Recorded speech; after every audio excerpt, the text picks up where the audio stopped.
Sometimes we have to ask ourselves, what's using my life?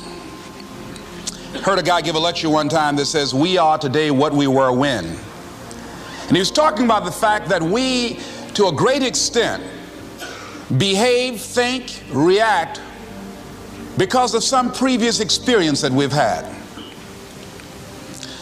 One of the things that we know about life is that it is always changing. Sometimes you're up, sometimes you're down. Sometimes things go real well, and sometimes they don't. Sometimes you're happy, and sometimes you're sad. Now that's that thing called life. And when we begin to understand and know that, accepting that reality that we will never ever have things just on an even keel all the time, that you're going to have some ups and you're going to have some downs, but during those down moments, that's where the growth takes place. That's where the work is. See, anybody can feel good when they have their health, their bills are paid, they have happy relationships, business is successful. Anybody could be positive then. Anybody can have a larger vision then. Anybody can have faith under those kinds of circumstances. Am I correct? See, but the real challenge of growth, mentally, emotionally, and spiritually, comes when you get knocked down. Somebody said that adversity introduces a man to himself or a woman. How you handle it, that's where the growth takes place. When I was facing some challenges, I had a guy say something to me, and I suggest this is one of the first things that you want to do when you're facing a challenge. You want to get unstuck. Evaluate where you are. Look at it, assess yourself. Assess yourself and assess the situation. What brought you there? What role did you play? Earl Nightingale had a saying I like. He said, all of us are self-made, but only the successful will admit it. What has brought you to this point? What did you learn from it? Are you learning anything, or are you doing it over and over and over again? Somebody said that insanity is doing the same thing in the same way, expecting a different outcome. Are you going through it, or are you growing through it? Are you bigger and better because of it?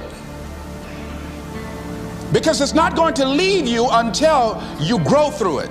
I was going through a major challenge in my life that was wearing me out, that was using me.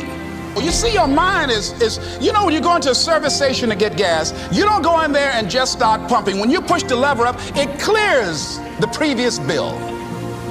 By the same token, if you want to begin to move, you've got to clear your mind of all the unnecessary luggage and baggage that's weighing us down. I couldn't move, I couldn't think about what am I going to do to get out of this situation, because I was so concerned about what happened and what he did to me and how bad it was. I was so stuck in that I couldn't even focus on what I should have done. Feeling sorry for myself and angry, and none of that was taking me anywhere. So pretty soon I learned through effort, made a conscious, deliberate, determined effort. I had to let it go. I had to forgive it. Let it go and begin to focus on developing myself. And I say to you, you're going to have people to do things to you. Things are going to happen to you. And the most important thing to do is to harness your will and let it go and move so you can grow, so you can get on with your life. It doesn't matter about what happens to you. What matters is, what are you going to do about it? All of us have experienced some tragedy, and if we haven't, we will. And you can either let it destroy your life, or you can build upon it. You can permit it to let it hold you down, or you can decide, I'm not going to let that happen to me. I'm bigger than this. Make a declaration to yourself. Declare all out war that you're going to get out of this rut. I don't care how good you are. I don't care how talented you are. I don't care how much you work on yourself. There are some times when things aren't going to go right. They just are not going to go right. There are times when anything that can happen will happen. Murphy's Law will be knocking at your door. Why? I don't know why. That's called life. And you have to deal with it. Sometimes your life will be in a slump, just like sports. Some of the best shooters can't hit baskets different times in games. They get in a slump. Do they sit on the sideline and say, I just didn't hit a basket today? No, they continue to execute. I suggest to you that if you are facing a challenge, don't stop. Stay busy. Work your plan. Continue to do those things that you know that work for you after you have evaluated yourself in the situation. Continue to move. Stay busy, stay busy, stay busy. Find somebody that you can help so you can forget about you for a moment. See, sometimes the best thing to do is to be. Sometimes you have to just back up and go within yourself. A bow and arrow, you can't take a bow and just push it out an arrow. You just can't push the arrow out. You have to pull it back and then release it. Sometimes you have to back up and go within and pray and meditate and recharge your batteries. Go away, clear your head, and then come back and look at it from a different vantage point. Don't operate while you're under the spell or the effect of what's going on. Next thing is that you've got to activate the thinker in you. Don't allow your emotions to control you. We are emotional, but you want to begin to discipline your emotion. If you don't discipline and contain your emotions, they will use you. Your mind goes on automatic, just like a guard. You know, I loved reading the book called As a Man Thinketh by James Allen. He uses the analogy of the mind being like a garden.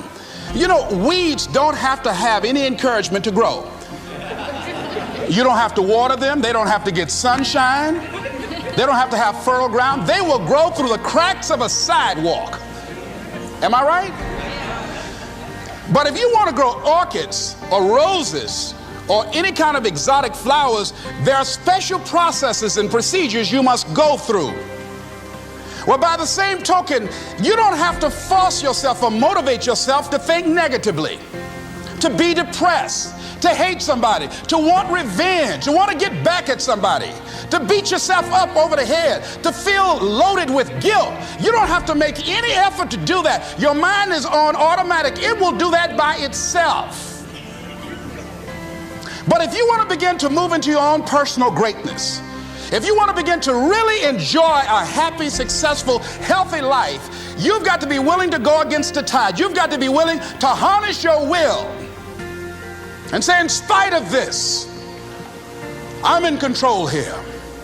I'm not going to let this get me down. I'm not going to let this destroy me. I'm coming back, and I'll be stronger and better because of it. You have got to make a declaration that this is what you stand for. You're standing up for your dreams. You're standing up for peace of mind. You're standing up for health. You want it, and you're going to go all out to have it. It's not going to be easy. When you want to change, it's not easy. If it were in fact easy, everybody would do it.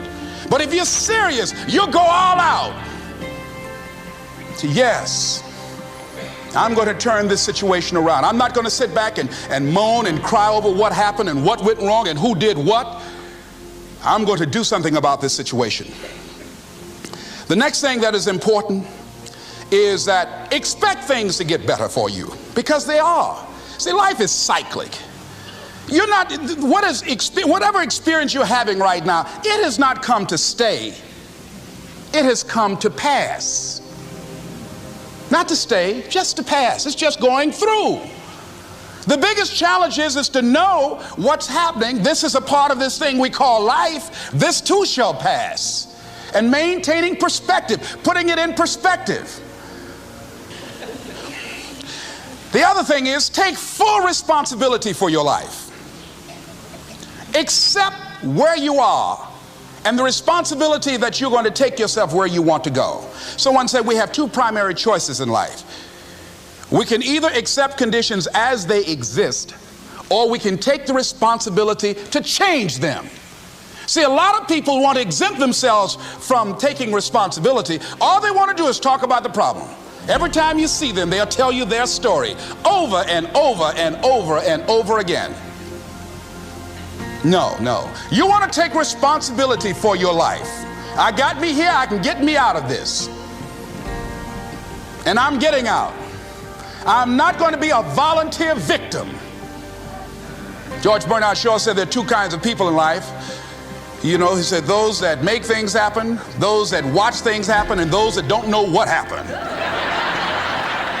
And he said the people that get along in this life look around for the circumstances that they want, and if they can't find them, they make them.